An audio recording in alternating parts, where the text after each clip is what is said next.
My immediate thought is, the 20 odd years I've been teaching, the plate hasn't gotten any bigger, but we just keep scooping on more, right? Like and so that it's a really good question that Brenda pushes us towards. And I don't know that there's any easy way to say, well, here's something that we can just cut off of teachers' load, right? Welcome to Hallway Conversations. We're a trio of educators who have plenty of questions about teaching and learning and school culture, and we believe in the value of reflection and collaboration as we seek to keep growing as teachers. This podcast is our place for thinking out loud together about issues in education and why they might matter to Christian educators. Welcome to the conversation.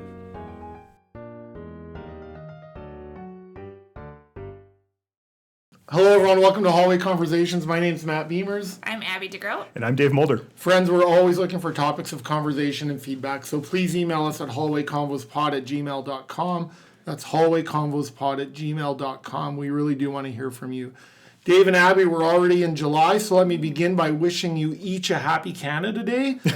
So today's check-in question is, as we begin a new month, what's one thing that helped you choose joy in June?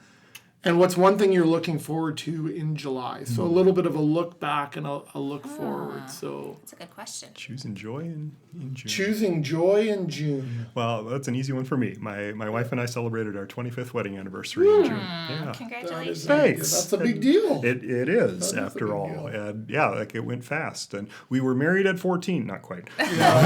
We were children, though, when we got married. And so that was something we talked a little bit about, just how we got to grow up together. And, there's something beautiful about that in a way, too. And I can't imagine my life without her in it. Awesome. So that was my choosing joy in June. How about you, Abby? Choosing joy in June was really busy for us with kids' activities, I feel like was kind of and so just watching them enjoy and do what they love to do and be part of that and be present for it was really fun for me. Yeah, I would say we have a daughter who lives in British Columbia still, and just watching her last week come through the doors at Sioux Falls Airport and just being able to spend some time with her. So that's always just good for my heart and my soul. And how about looking forward in July? It's crazy that it's July already. I can't believe it, guys. But what are you looking forward to? So we have two family reunions, one for each side of our family, coming, both of them in July, and I'm excited for both. And it'll be just good to see people who we haven't been able to spend time with so much lately. Cool. Yeah, when this episode comes out, we will also be on vacation for a week. We always do a week at the lake with really dear friends of ours. We've been doing it for years and years, and so this is my first year in a long time where I will not have grad work to worry about on vacation, and so I am really looking forward to that. Awesome. No, good for you. And I would say just for July, I'm looking forward to actually gearing up to students being back on campus in August. It's kind of a downhill. Yeah, like you sort of feel like, and I start getting excited. I get excited for that. So I'm already looking ahead to that. For sure. Now, Dave, we said we love getting feedback from our listeners, and I think we actually have a question from a listener, from our friend Brenda. And so, if you don't mind playing that'd be great. Yep. Hello, Matt, Dave, and Abby. This is Brenda from Langley, British Columbia. I know we talk about, and I think maybe you've even talked about, taking things off of teachers' plates when we add other things to it. And I think this is so important, and I totally agree with you. But as I'm an administrator and I'm a teacher, and I think it's really difficult to actually find things to take off of teachers' plates. We add, and we talk about taking things off, but there's very few things that can actually come off. So, even when I think back to my first year of teaching, the role of a teacher has grown exponentially. And it doesn't really feel like there's enough time in a day to get everything done that we should and could be doing and still maintain that healthy rhythm of work and life. And we want our teachers to be healthy, and we want to promote that. So, not an easy answer, but thoughts about that. Awesome. Thanks for that question, Brenda. We really appreciate it. Brenda's a dear friend. She's taught all my daughters, so she's made a huge and significant impact on their life. So thankful for that. And Brenda, you ask a great question. I'm thinking about that question as a former principal. I'm thinking about that question as a professor who gets to work with future teachers, but also current teachers who are in our grad ed program. Yeah. The first thing that comes to mind is I just right away think about this idea of promoting wellness and wholeness with our teachers. And I think that's really important. I would say for myself as a former principal, the audio and the video actually didn't always align there. Like I wanted that and I would talk about that. And yet I'd often think about when I spoke to teachers, it was about adding one more thing. I can hardly, if I'm honest, think about times where I took things away from teachers.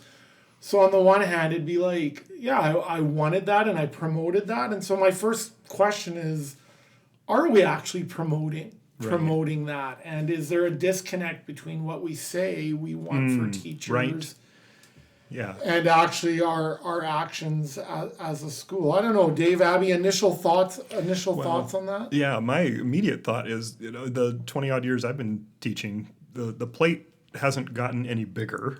But we just keep scooping on more, right? Like and so that it's a really good question that Brenda pushes us towards. And I don't know that there's any easy way to say, well, here's something that we can just cut off of teachers' load, right? So it's more what I'm wondering about, I guess. My wonder is, are there ways that we can trim back some of the expectations? Because you're still going to have to plan lessons. You're still going to have to assess students' work. Like, how do you right size some of that? You still have to communicate with parents, right? And I don't know. You have an idea? Yeah, and in the practical vein, even changing around, right? So like PD, make it more choice based, make it more meaningful, right? Instead of like, I remember sitting through some terrible hours of professional development that I felt like were a waste of my time. Sure. Right? So switch that up with something where we have a purposeful time to work with a coworker, right? And collaborate. Yeah. Or things that give life instead of take life. It's still the same amount of time. Right. And it's still PD, but it's a shift.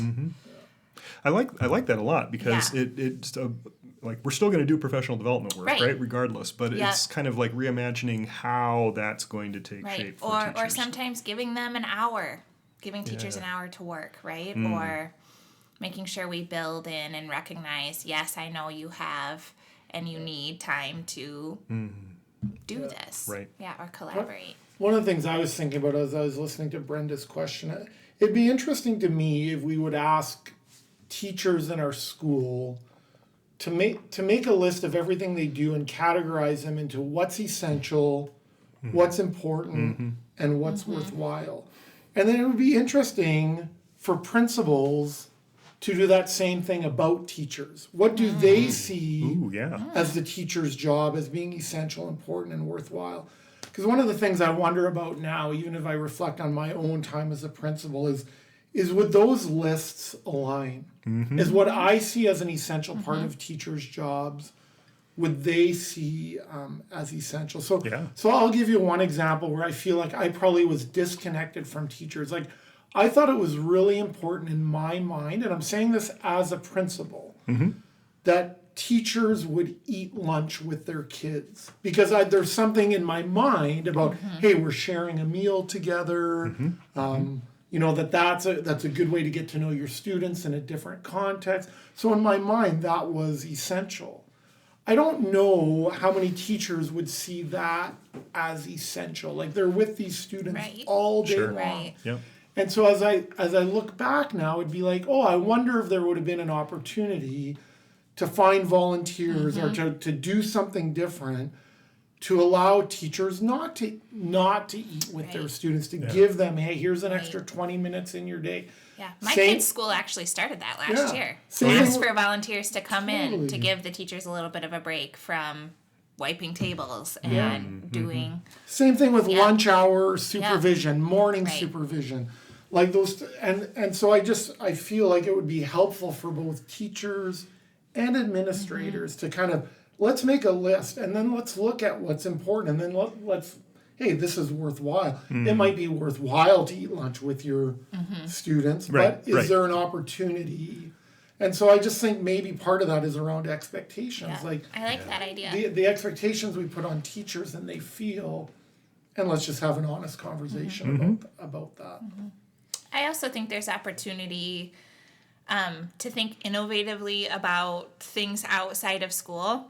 One of my administrators and I had a conversation one time about the possibility of opening a daycare on the campus of the school I worked at. Interesting. And the way that would have changed my life as a young mom, I don't think I can name. Right? Like the amount of stress that would have relieved in my life and made me a better teacher. Yeah. Right? And so thinking about ways to, how can childcare... Because this was a secondary school. It's a secondary school. Right? Yeah. But we had so many young moms that it seemed like, and to partner with a grade school down the street from us would have been, it would have changed the lives of so many teachers that I know if they did not have to worry about finding consistent childcare. Yeah. Yeah. And so what kind of things can we think about even outside of the job description that might make it easier for the pool of teachers that we have? That's a great our idea, school. actually. I know. And I love the sense of creativity in that. So it's not about necessarily the actual work that Right. you're assigned to do as a teacher, but it's like, how do we smooth the process so that you Yeah. can commit yourself to doing that work to the best of your ability? Yeah, we at the school that I was at, we had before school and after school care. Yeah. And so teachers would come to, and that would be open at 7:30, 8 in the morning. So when Yes. teachers get there, they can bring their kids there. And if they were in K to 7 still, once the bell would ring, they'd be released from there to go to their class. And when at the end of the school day, the kids would make their way Yep. back there. And teachers didn't have to go find their, like this all worked Yeah. seamlessly, and that it all happened in one building. Yep. That you knew where to drop them off, you knew where to pick them up, you didn't have to transition. I think even just those types of things can have the potential to ease the burden Absolutely. for young parents. I do think this idea too. I think if I think about it in schools, like Brenda talks about this, and Dave, you talk about this idea of the plate is the same size Right. in year 1 as it is in year 20. I do wonder, like as we get older, does the plate get a little bit bigger because we have more capacity? Maybe, I'm not sure. It's something I have to think about, like what I'm able to do now compared to what I was able to do in my first year. Well, so specific, okay, like what kind of work am I going to assign students to do, right? Like my thinking about this shifted a lot over time because I used to worry a lot. Early in my teaching career, I worried a lot. Like, am I going to have enough grades in the grade book to justify the grade that kids get at the end of the term, right? And so then you wind up doing a lot of this pretty, dare I say, meaningless dribble because somehow I've got to grade all these papers so that I can justify that. And the longer I taught, the more it's like, hey, I'm going to have fewer assignments, but I'm going to get students better feedback on fewer things. And so you kind of shift what you're thinking about for the work a little bit for myself. So the actual amount of time I would devote to grading is probably the same. It's long enough I can't remember necessarily anymore, right? But I'm giving different kinds of feedback because the quality of the work I'm assigning is different too.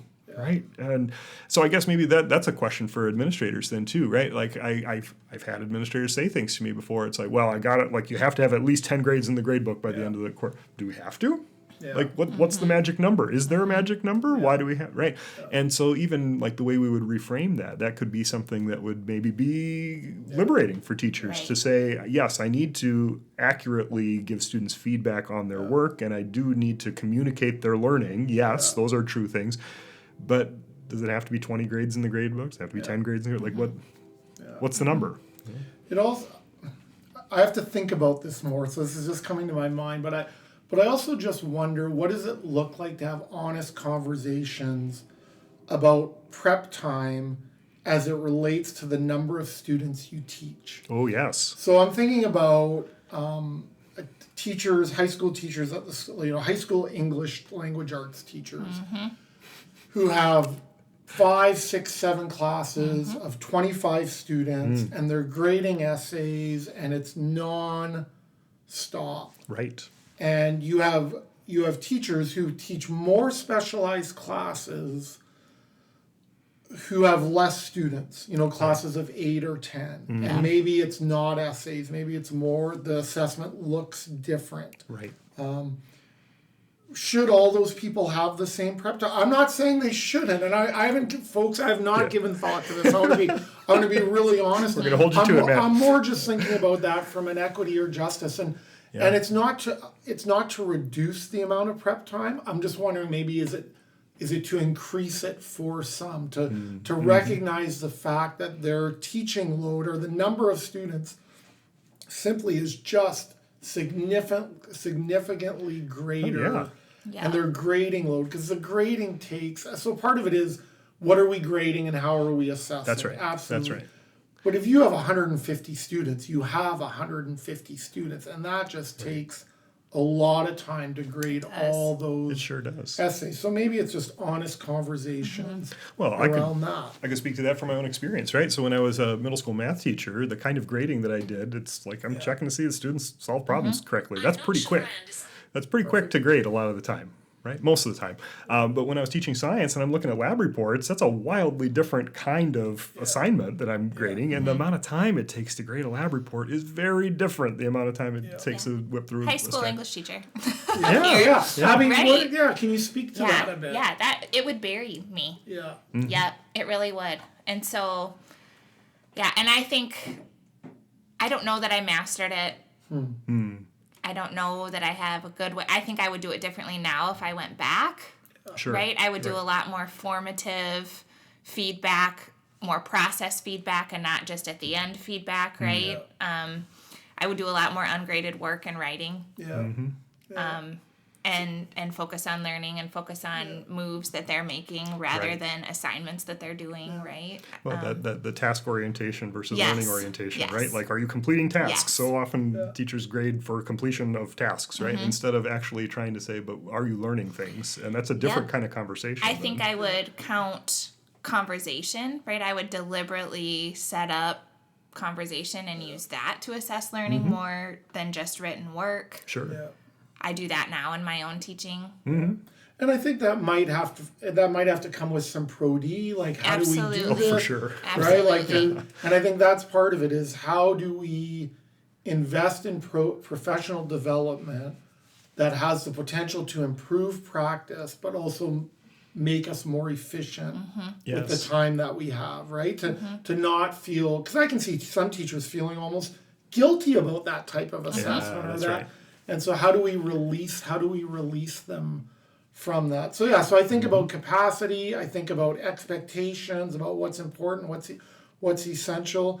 I also just think about how do we practically budget to, like, if we really want to promote wholeness and wellness, maybe it actually means hiring for certain positions, hiring, Agree. right? Just to actually invest in that. It's like when someone looks at our budget at a school and says, these are the things we value. And if we value wholeness and wellness, show me where that is in your budget. Because then otherwise, Show me reduction in class sizes. Totally. Show me someone who can fill in or Or cover lunch. Let's get really creative, right? Yeah. So what if teachers taught a third less? Yeah. I mean, really, like, because most of your planning, I know people get a planning period, but in elementary grades, it's while your kids are at music class. That's your planning period, right? Like, come on, yes, I always valued that. Use the time to prep for the lab that I'm going to do this afternoon or things like that, right? But so much of the prep has to happen outside. Like, our paid hours are when you're with students, and so how much of the work happens during your unpaid time? I mean, really, right? Your grading, your preparation, a lot of it.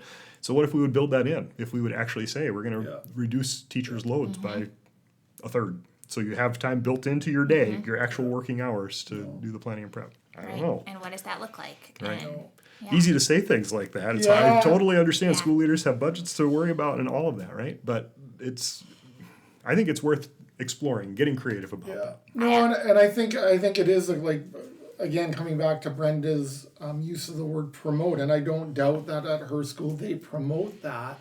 But what does it mean to promote? Like, what does it mean to promote versus what does it mean to enact? Like, hey, is there, for all of us to say, what does it mean for us to get serious about this? Because we're on this trajectory of that pile on the plate getting bigger. we're at a time where more and more teachers are feeling burned out. Right. If we And continue, the this is pool only of going to end teachers- one way. Right, the pool of teachers is also shrinking. Well, right.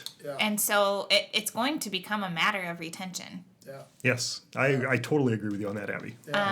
We're Whether seeing that other whether places, we right? invest in this or not Yeah. might be the difference between whether we can keep teachers Yeah. and whether we can staff Right. our schools. And I think if schools can try to get creative around this and Yeah. actually be able to demonstrate to people this is how we promote Right. wellness and wholeness, Yeah. I think not only will you have a chance to increase or improve retention, you might also be better at drawing teachers to your school. Like, Yeah. I want to be at that school that just doesn't talk about wholeness and wellness and life balance and good life rhythm, but they've actually put practices and protocols in place that allow teachers to flourish inside and outside of the classroom.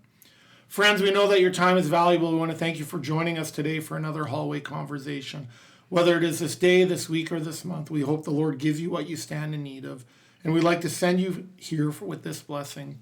The Lord bless you and keep you. The Lord make his face shine upon you and be gracious to you. The Lord turn his face towards you and give you peace and give you peace and give you peace.